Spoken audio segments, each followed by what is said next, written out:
Bismillahirrahmanirrahim. Assalamualaikum warahmatullahi wabarakatuh.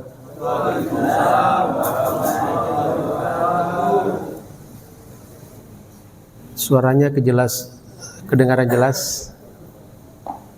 Ya, yang di sana jelas suaranya? Alhamdulillah.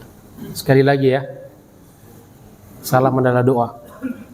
Assalamualaikum warahmatullahi wabarakatuh.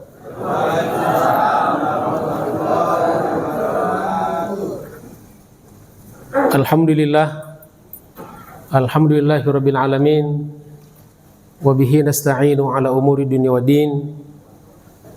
Allahumma shalli ala sayyidina Muhammad al-fatih lima ughliq al-khatim lima sabaq nasiril haqqi bil haqqi wal hadi ila siratikal mustaqim wa ala alihi wa sahbihi haqqa qadrihi wa miqdarihil azim.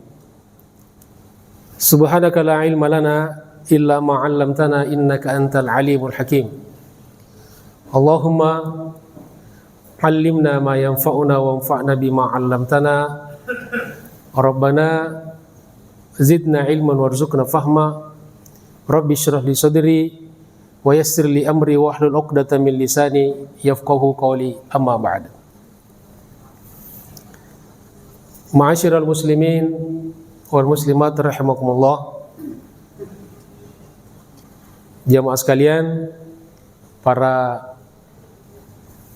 asatid, para orang tua, tokoh masyarakat, segenap pengurus masjid yang kita cintai ini, dan jamaah salat subuh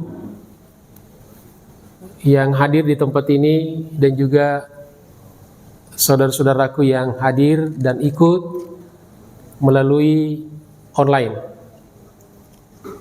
Semuanya, mudah-mudahan kita senantiasa dimuliakan dan dirahmati Allah Subhanahu wa ta'ala. Apa kabar semuanya? Sehat? Alhamdulillah.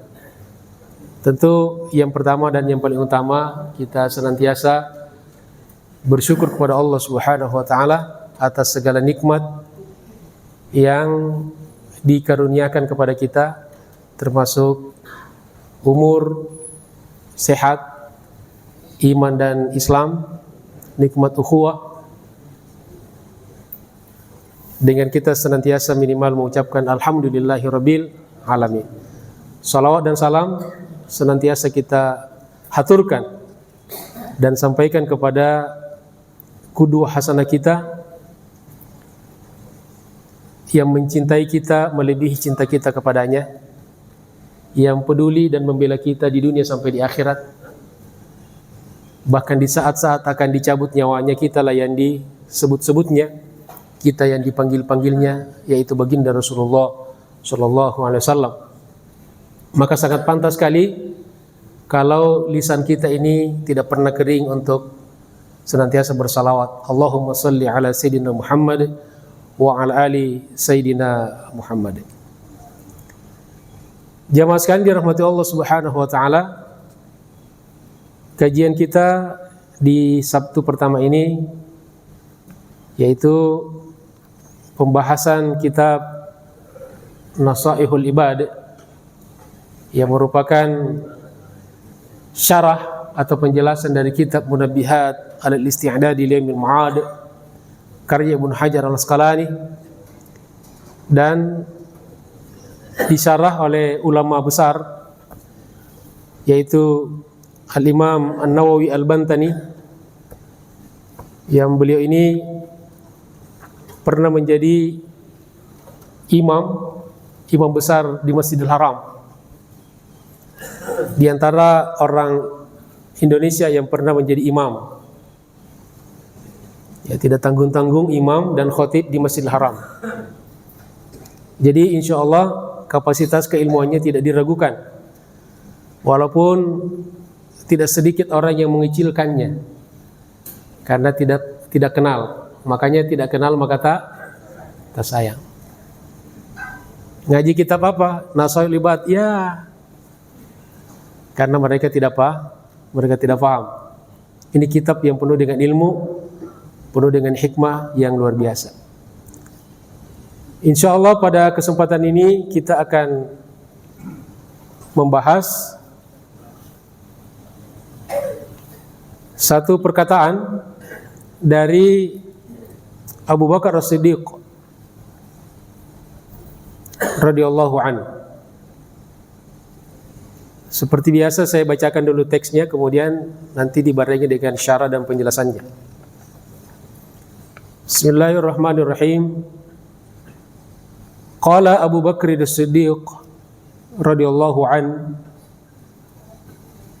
inna iblisa qa'imun amamaka wan nafsa an yaminika wal hawa an yasarika wad dunya min khalfika wal a'dha'a an hawlika wal jabbara fawqaka. Fa iblis la'anahu Allahu yad'uka ila tarkid din wa nafsu tad'uka ila al-ma'siyah wal hawa yad'uka ila asy-syahawat wad dunya tad'uka ila ikhtiyariha 'ala al-akhirah wal a'dha tad'uka ila adh-dhunub wal jabbaru yad'uka ila al-jannati wal maghfirah. Qala Allah Ta'ala ulaika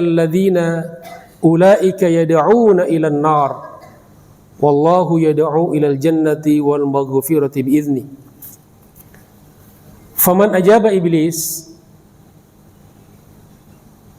dhahaba anhu din wa man ajaba an-nafsa dhahaba anhu ar-ruh wa man ajaba al-hawa dhahaba anhu al-aqlu wa man ajaba ad-dunya dhahabat anhu al-akhirah wa man ajaba al-a'dha dhahabat anhu al-jannah wa man ajaba lillahi ta'ala dhahabat anhu as-sayyi'atu wa nala jami'al khairat. Itu perkataan dari Abu Bakar As-Siddiq. Semuanya sudah paham kan? Ada banyak yang bilang katanya. Kita jelaskan, ya. Kita jelaskan. Makanya Imam Nawawi menjelaskan.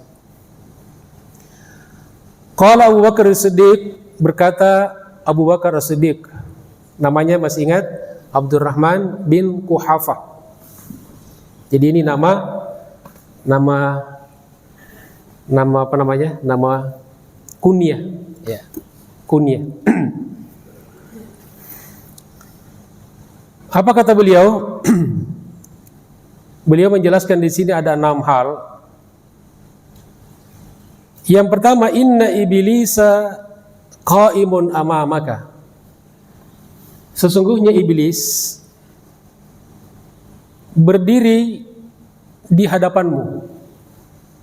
Iblis tegak di hadapanmu. Wan nafsa an yaminika. Nafsu, jiwa, ada di sebelah kirimu, di sebelah kananmu. Wal hawa ayyasarika, hawa nafsu ada di sebelah kirimu. Wa dunya min khalfika, dunia di belakangmu. Wal a'dha an haulika, dan anggota tubuh ada di sekelilingmu. Wal jabbara fawqaka, dan Allah yang al-jabbar, salah satu sifat Allah. Nanti kita jelaskan, fawqaka ada di atasmu, berkuasa atasmu. Lalu beliau menjelaskan satu persatu dari 6 itu. Fa iblis, adapun iblis, la'anahullah, yang telah dilaknat oleh Allah Subhanahu wa taala. Ini salah satu sunnah atau anjuran kalau kita mendengarkan atau menyebutkan kata iblis, maka didoakan dengan doa laknat. Ya, jadi kalau menyebut kata iblis, apa yang kita ucapkan? La'anahullah. Ya, la'anahullah. Termasuk tokoh-tokoh yang membenci para nabi, ketika disebut namanya kita ucapkan dengan doa la'anahullah atau la'anahumullah. Misalnya menyebut nama Fir'aun, la'anahullah. Bahkan Ibnu Katsir dalam kitabnya Tafsir Ibnu Katsir, setiap kali membaca ayat-ayat tentang Yahudi, maka beliau selalu mengatakan wala'anatullahi alaihim, wala'anatullahi alaihim. Semoga laknat Allah yang bertubi-tubi menimpa mereka. Kita kadang-kadang sebagian kalau menyebutkan nama iblis malah ketawa. Ya, malah dijadikan parodi-parodi lucu-lucuan. Dan ini sesuatu hal yang tidak pantas. Ya, jadi silakan ngelucu, tapi jangan ngelucu dengan hal-hal yang bersifat goib, misalnya tentang mayit, tentang alam kubur, dijadikan bahan candaan. Justru itu sebetulnya jadi bahan renungan kita untuk lebih serius. Jangan bercanda. Sesungguhnya iblis, semoga Allah melaknatnya, yad'uka ila tarkidin, senantiasa mengajak kamu agar kamu meninggalkan agama. Ai asy-syariah, meninggalkan syariat. Jadi iblis itu kerjanya memang mengajak manusia agar manusia meninggalkan agama, meninggalkan syariat, jauh dari agama, jauh dari ulama, jauh dari majelis ta'lim. Yafirruna minal ulama. Di akhir zaman, kata Nabi, manusia akan lari dari ulama, lari dari sekolah-sekolah agama, lari dari agama, lari dari pelajaran-pelajaran agama. Kama yafirru al-ghanamu minadh-dhi'bi, seperti halnya larinya domba kambing dari serigala. Jangankan ketemu, sekedar mendengar suaranya saja mereka sudah takut. Ada juga orang sekarang mendengarkan agama, mendengarkan ulama takut.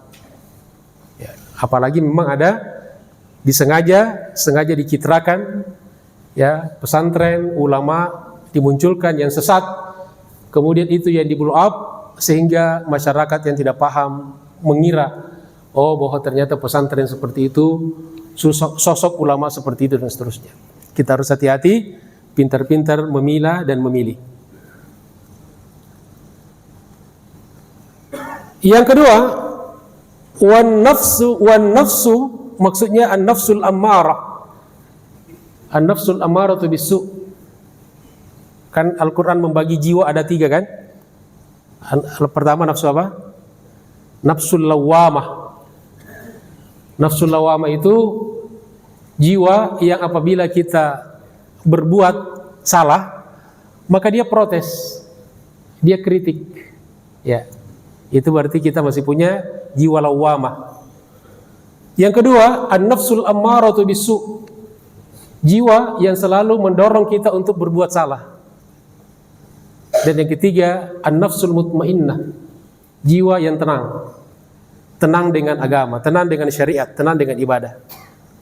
Jadi kalau ajakan-ajakan kepada keburukan dia tidak mempan.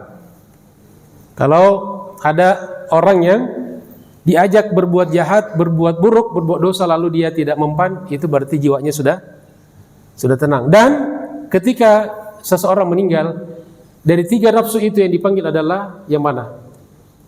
An-nafsul mutmainnah. Kata Allah Subhanahu wa taala, ya ayyatuhan nafsul mutmainnah, irji'i ila rabbiki radiyatan mardiyah. Maka an-nafsul lawwamah tidak dipanggil, an-nafsu al-ammar apalagi tidak dipanggil. Wan nafsu tad'uka ila al-ma'siyah. Nafsu al-ammarah di sini maksudnya senantiasa menyuruh kamu, memanggil kamu ilal ma'siyati, kepada kemaksiatan.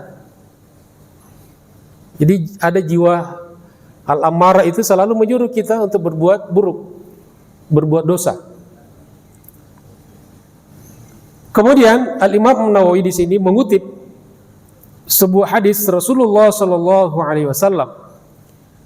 Annahu qala, sesungguhnya Rasulullah sallallahu alaihi wasallam bersabda, daraballahu ta'ala mathalan siratan mustaqiman. Allah Subhanahu wa taala membuat satu perumpamaan. Siratan mustaqiman, sebuah jalan yang lurus. Jalan yang lurus. Wa ala jambai sirat surani, dan di pinggir atau di sisi jalan lurus itu ada dua pagar, masing-masing ada pagarnya. Di kanan kirinya ada pagar. Jadi silahkan dibayangkan, kata Nabi, Allah membuat satu perumpamaan di mana ada satu jalan lurus, kanan kirinya ada pagar. Fihi ma abwabun mufattahatun. Pada pagar-pagar itu, pada dua pagar kanan kiri itu ada pintu-pintu yang terbuka. Ada pintu-pintu yang terbuka. Wa 'alal abwabi, dan di pintu-pintu itu suturun murkha. Ada apa namanya ini? Tirai. Ada tirainya. Wa 'ala babis sirat, dan di pintu jalan yang lurus tadi itu da'in yaqul, ada penyeru yang memanggil, ya ayyuhan nas, wahai manusia, udkhulus sirat, masuklah kalian ke dalam jalan itu, jami'an semuanya, wala tata'arraju, jangan mencong, jangan keluar jalan. Wada'in, dan ada penyeru yang lain, yada'uka min fawqis sirat, memanggil dari atas, dari jalan, atas jalan itu. Jadi ada di pintu jalan, di depan jalan, ada dari atas jalan. Jadi berapa yang memanggil? Dua, ya.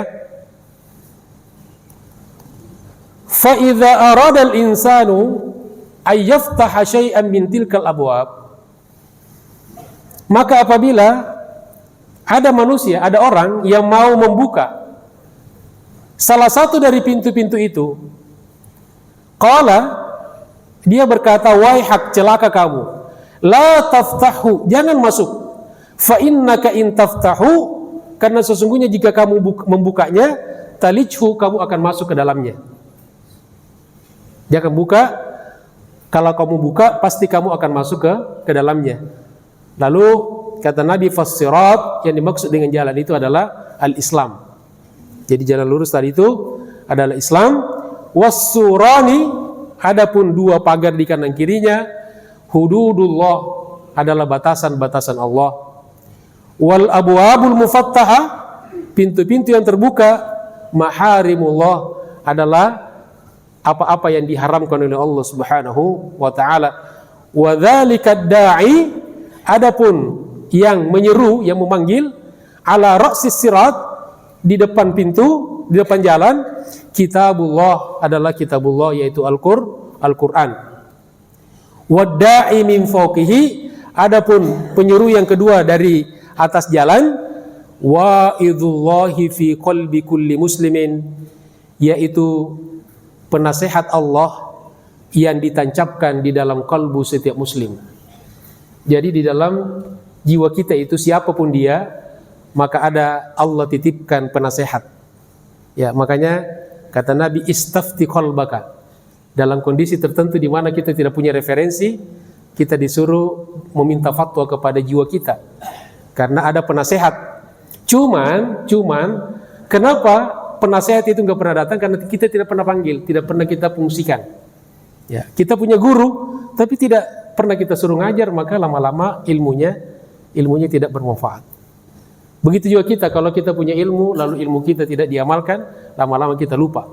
Dalam diri kita ada wa'idhullah, ada penasehat, ya, yang bisa memberikan mau'idhah kepada kita. Termasuk di dalamnya an-nafsu al-lawwamah, jiwa yang mencela kita. Ya, tetapi kalau itu diabaikan 1-2 kali, lama-lama dia bilang, ya percuma kita nasihatin dia, nggak mempan.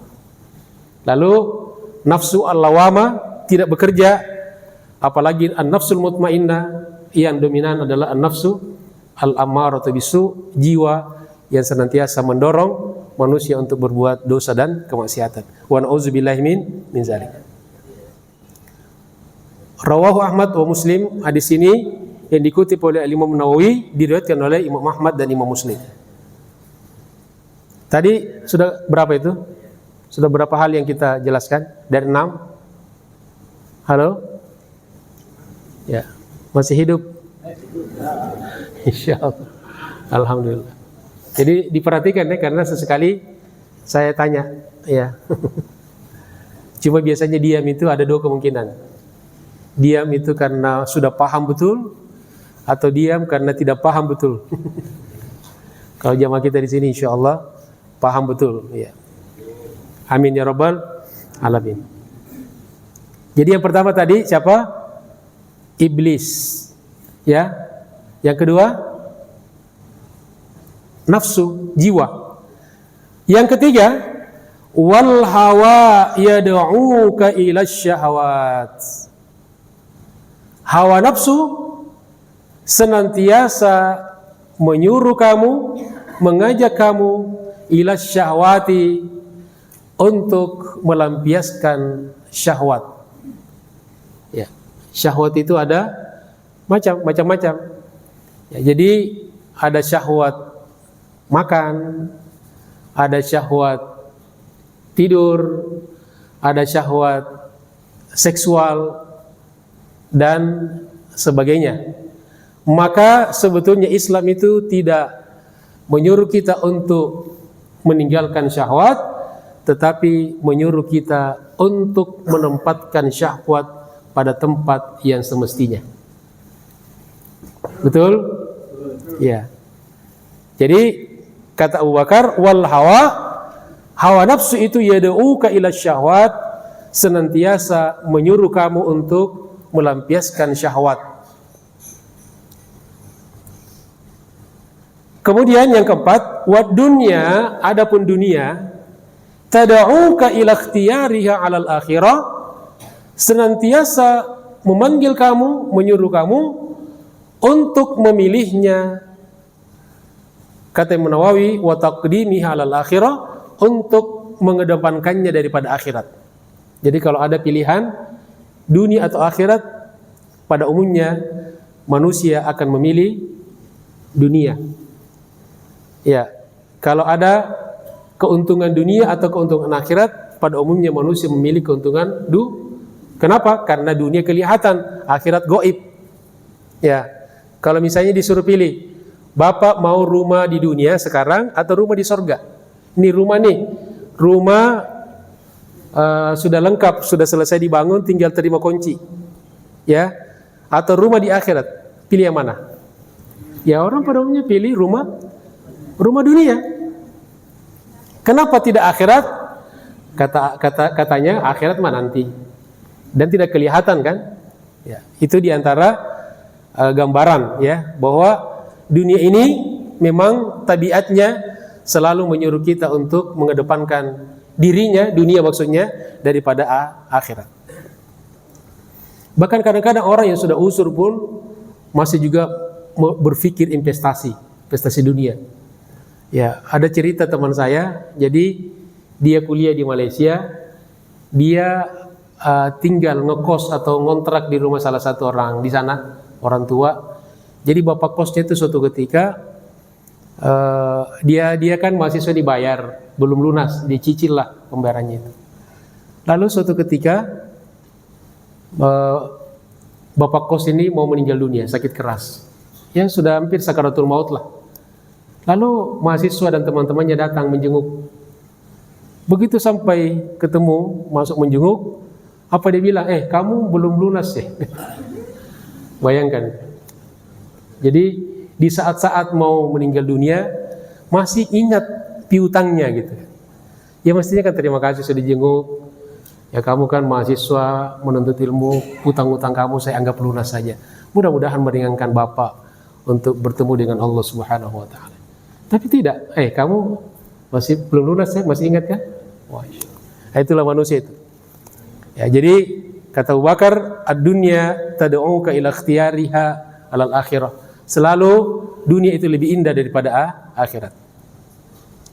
Kemudian yang kelima, wal a'dha'u tad'uka ila dzunubi, dan anggota-anggota tubuh senantiasa menyuruh kamu untuk berbuat dosa dan maksiat.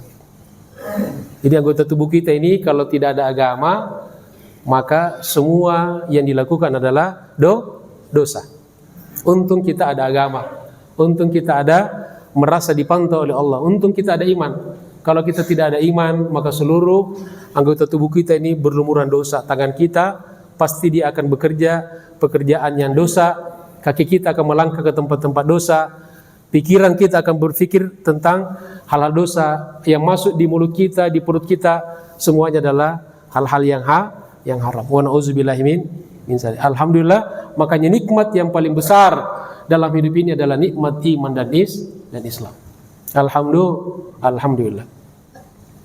Kemudian yang keenam, kata beliau, wal jabbaru, dan Allah yang maha jabbar. Salah satu sifat Allah adalah jabbar, ya. Sifat yang ke-9 itu ada di surat Al-Hasyr ayat 23. Siapa masih ingat? Wallahu alladzi la ilaha illa al-malikul quddus as-salamul mu'minul muhaimin. Lari ke muhaimin. Al-muhaiminul jabbar, ya. Kena juga muhaimin.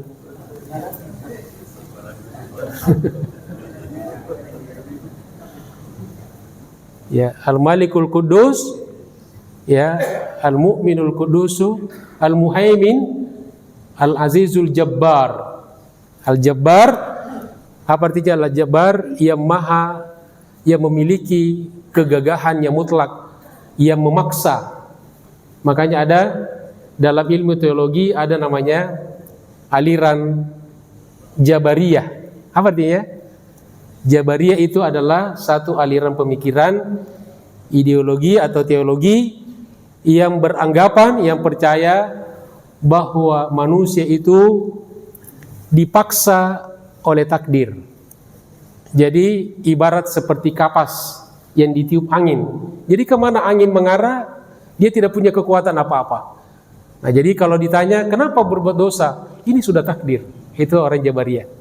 Kenapa korupsi? Ini sudah takdir. Dan seterusnya. Nah, itu ciri-ciri orang yang menganut aliran Jabariyah. Lawannya adalah Qadariyah. Maka Ahlussunnah wal Jamaah ada di pertengahan antara Qadariyah dan Jabariyah. Wal Jabbar, dan Allah yang Al-Jabbar. Dan hati-hati Bapak Ibu sekalian kalau kita memberikan nama kepada anak atau cucu yang memakai nama-nama Allah yang pakai alif lam, maka didahului dengan Abdun. Jadi kalau mau pakai Al-Jabbar, maka Abdul Jabbar. Jadi jangan dipanggil anaknya Al-Jabbar karena itu nama Allah. Ya, seperti Allah tidak boleh seseorang dipanggil Allah. Abdullah, Abdurrahman, Abdul Muhaimin. Ke Muhaimin lagi. Ya, makanya namanya saya lihat tadi malam ditulis itu ada Abdul Muhaimin. Ya. Muhaimin itu yang mencakupi. Ya, mencakupi. Dia cakupi semua partai.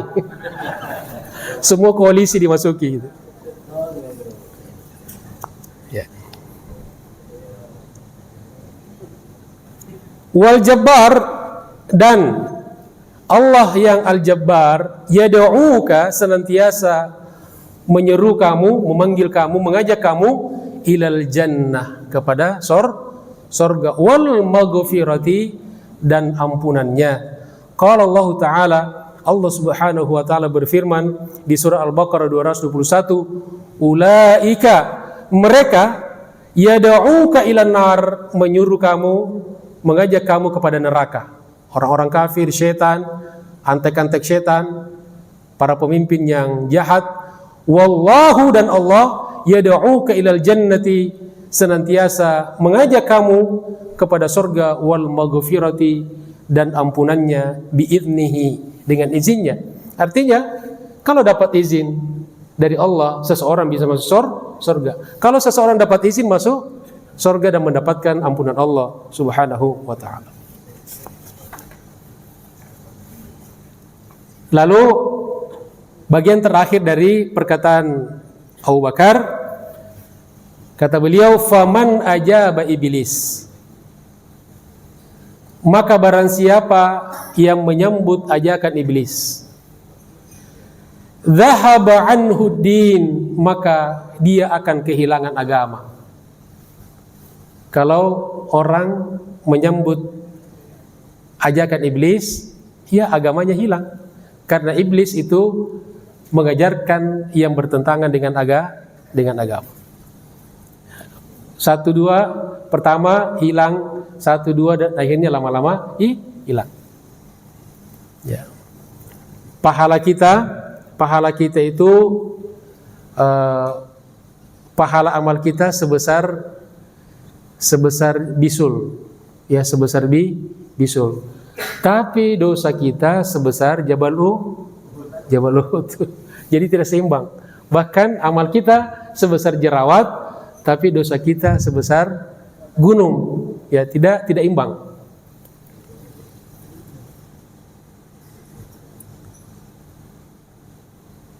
Faman ajaba iblis dhahaba anhu din.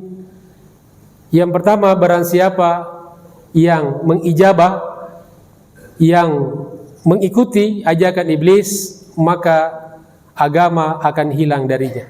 Dia akan kehilangan agama, terkikis dan lama-lama habis. Yang kedua, waman ajaban nafsa, barang siapa yang mengikuti ajakan nafsunya tadi, nafsu yang al-ammarah, dhahaba anhu ar-ruh al-insani, maka dia kehilangan rohnya, kehilangan roh manusianya. Jadi kalau orang memperturutkan nafsu al-ammarahnya, maka dia akan kehilangan roh kemanusiaannya sebagai hamba Allah. Maka dia taubatnya dengan binatang. Bahkan kalau orang sudah memperturutkan hawa nafsu, maka Al-Quran mengatakan ulaika kal an'am. Mereka itu tak ubahnya dengan apa? Lanam. Apa arti lanam? Binatang ternak. Sapi, kambing, ya, domba, onta. Ulaika kal an'am. Mereka itu tak ubahnya dengan binatang ternak. Bal hum adall. Bahkan mereka lebih sesat. Kalau binatang ternak masih bisa dipakai korban, dagingnya dimakan, bisa kita pakai, kita bisa nikmatin, bisa dimasak dan seterusnya. Tapi kalau manusia ini Masya Allah, ya, kotorannya saja terbukti bahwa kotoran manusia adalah kotoran makhluk hidup yang paling busuk. Kalau tidak percaya silahkan dites. Ya, kemana-mana kita bawa kotoran. Ya, tapi kita tukang mencela. Ya bau, kita sebetulnya diri kita lebih bau. Kemudian yang ketiga, kata beliau, waman ajabal hawa, dan barang siapa yang mengikuti hawa nafsunya, dhahaba anhul aqlu, maka dia akan kehilangan akal sehatnya. Ya, karena akal sehat itu, al-aqlu itu adalah kendali. Jadi kalau kita naik kuda, naik onta, itu ada tali kekang yang mengendalikan, ya, kuda itu atau onta itu mau jalan, mau berhenti, mau belok kanan kiri, ya, itu namanya aklun. Seperti kita manusia ini, jadi akal itu untuk mengendalikan diri kita. Nah, hawa nafsu itu lawan daripada, jadi tidak ada remnya. Bayangkan kalau kita naik mobil, mau pakai mobil Bapak Ibu sekalian, ya kita rehla nih, lalu kita pilih bis, bisnya ada gasnya tapi nggak ada remnya, gratis, mau nggak? Ya, saya kira Pak Arif juga nggak mau, walaupun ke Jogja. Ya, cuma ada gas, tidak ada rem. Nah, jadi orang yang tidak punya akal itu sama dengan kendaraan yang tidak punya rem, tancap terus, ya, gas terus. Tapi kalau gas terus, kalau rem terus, tidak ada gas, tidak jalan-jalan. Tapi kalau gas terus, tidak ada rem, tidak ada, ya maka bisa nabrak ke sana kemari. Dua-duanya tidak bagus. Kemudian yang keempat kata beliau, waman ajabat dunia, dan barang siapa yang menerima ajakan dunia, dhahabat anhul akhirah, maka dia akan kehilangan akhirat. Karena fungsi dunia adalah mazratul akhirah, bukan bertentangan dengan akhirat. Jadi jangan dibenturkan antara dunia dengan akhirat. Jangan dibenturkan, karena dunia adalah sarana untuk akhirat. Bagaimana kita bisa sampai di akhirat? Kita harus melalui dunia. Kemudian yang kelima kata beliau, waman ajabal a'dha, dan barang siapa yang mengikuti anggota tubuhnya, dhahabat anhul jannah, maka dia akan kehilangan sorga. Karena anggota tubuh kita ya akan, untuk masuk surga harus beramal. Ada amal-amal hati, ada amal-amal yang kita ucapkan, ada amal-amal yang kita lakukan dengan anggota tubuh kita. Nah, kalau anggota tubuh ini diikuti maunya, dia maunya kepada dosa dan kemaksiatan, maka kita tidak ada bekal untuk masuk surga. Lalu Imam Nawawi mengutip sebuah hadis Rasulullah sallallahu alaihi wasallam, annahu qala, sesungguhnya beliau bersabda, ma min abdin, tidaklah seorang hamba, illa kecuali walahu baitani, kecuali dia punya dua rumah, baitun fil jannah, satu rumah di surga, wa baitun fin nari, dan satu rumah di neraka. Fa ammal mu'min, adapun orang beriman, fayabni baitahu fil jannah, maka setiap hari dia senantiasa membangun rumahnya di surga dengan ibadah, dengan amal soleh, sedekah, dengan bakti pada orang tua, dan amal-amal kebaikan yang lainnya. Wa yahdumu baitahu finnar, dan setiap hari dia menghancurkan rumahnya di neraka. Jadi orang beriman, dia membangun rumahnya di surga, dan pada waktu yang sama dia hancurkan rumahnya di neraka. Wa ammal kafir, adapun orang kafir, fayahdumu, maka dia menghancurkan baitahu, rumahnya, fil jannati, di surga, wa yabni baitahu, dan membangun rumahnya finnari, di neraka. Kebalikan daripada orang beriman. Kemudian yang terakhir jamaah sekalian dirahmati Allah Subhanahu wa taala, yang keenam, waman ajaba lillahi ta'ala, dan barang siapa yang mengijabah, yang menyambut seruan Allah Subhanahu wa taala, dhahabat anhu sayyi'at, maka akan hilanglah, pergi darinya segala dosa dan kesalahan, segala kemaksiatan. Kalau kita nurut sama Allah, maka pasti kita tidak akan melakukan dosa dan kemaksiatan. Maka dosa-dosa akan hilang, karena dosa-dosa yang pernah kita lakukan pun akan dihapus, akan diampuni oleh Allah Subhanahu wa taala. Jadi kalau kita nurut sama Allah, maka dosa-dosa kita yang lalu dihilangkan, yang akan datang kita diproteksi. Wa nala jami'al khairat, dan dia akan menggapai semua kebaikan-kebaikan dunia dan akhirat. Lalu Imam Nawawi mengutip sebuah hadis Rasulullah sallallahu alaihi wasallam, annahu qala, sesungguhnya Nabi sallallahu alaihi wasallam bersabda, la yadkhulul jannata ahadun, seseorang tidak akan masuk surga, illa kecuali ra'a maq'adahu minan nar, dia melihat bangkunya, tempat duduknya dari neraka. Jadi seseorang tidak masuk surga kecuali dia melihat bangkunya, tempat duduknya di neraka, diperlihatkan. Lau asa'a, Ya, jadi orang yang masuk surga itu diperlihatkan tempat duduknya di neraka. Andaikan kamu dulu jahat berdosa, itu kursimu. Ya. Liyasdada syukran, untuk apa? Agar dia semakin bersyukur kepada Allah Subhanahu wa taala. Alhamdulillah selamat kita dari kursi itu. Nah, orang sekarang menjelang pengen kursi semuanya. Pastikan dulu itu kursi surga atau kursi neraka. Sekarang orang Masya Allah investasi semua cari kursi. Padahal di rumah saja banyak kursi. Jadi itu yang pertama ya. Jadi orang yang masuk surga itu diperlihatkan kursinya di neraka kalau dia berbuat dosa dan maksiat ketika hidup. Liyasdada syukran, agar dia semakin bertambah syukurnya kepada Allah Subhanahu wa taala. Wala yadkhulun naru ahadun, dan tidaklah masuk neraka seseorang illa yara maq'adahu minal jannah.